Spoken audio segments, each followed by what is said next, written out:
క్రోధినామ సంవత్సరంలో కుంభరాశి వారికి విశేషమైనటువంటి ఆదాయ వ్యయాలున్నాయి. 14 ఆదాయం, 14 వ్యయం, రాజపూజ్యం 6, అవమానం 1. ఇక్కడ ఆదాయ వ్యయ రాజపూజ్య అవమానాలతో చూసినట్లయితే కుంభరాశి వారికి విశేషమైన శుభ ఫలితాలు ఉన్నాయి. ఇక్కడ గ్రహబలాన్ని కనుక చూసినట్లయితే గ్రహబలం తక్కువగా ఉంది. చతుర్థంలో అర్ధాష్టమ బృహస్పతి కూడా యోగాన్ని ఇవ్వరు.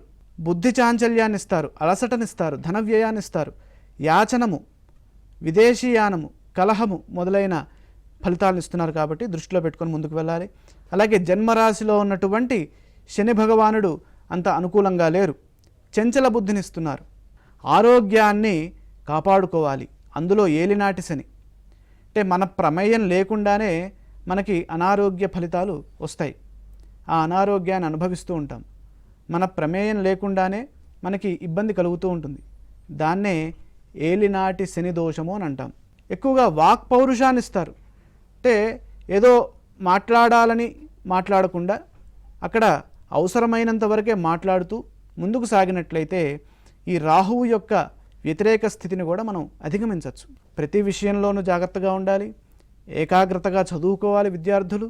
అలాగే వివాహ ప్రయత్నాలు చేసేవారు బాగా శ్రమతో కూడి ముందుకు వెళ్ళాలి. అంటే శ్రమ ఎక్కువగా ఉంటుంది, నిరుత్సాహం చెందవద్దు. విదేశీ ప్రయత్నాలు చేసేవారు కూడా బాగా కస్టమైజ్డ్గా చేసుకోవాలి. అంటే ఏ పని తర్వాత ఏం చేయాలి అనేది ముందుగానే ఒక ప్రణాళికని రాసుకొని ముందుకు వెళ్ళినట్లయితే కుంభరాశి వారికి మంచి ఫలితాలు సిద్ధిస్తాయి. మరి దైవబలం ఇక్కడ గ్రహ రూపంలో తక్కువగా ఉన్న కారణం చేత కుంభరాశి వారు తప్పనిసరిగా విష్ణు సహస్రనామ పారాయణం చేసుకోవాలి. ఆయన్ని ఎక్కువగా ఆరాధన చేసినట్లయితే కుంభరాశి వారికి మేలైన శుభ ఫలితాలు, అదృష్టము, సౌభాగ్యము అన్నీ శుభ ఫలితాలు సిద్ధిస్తాయి.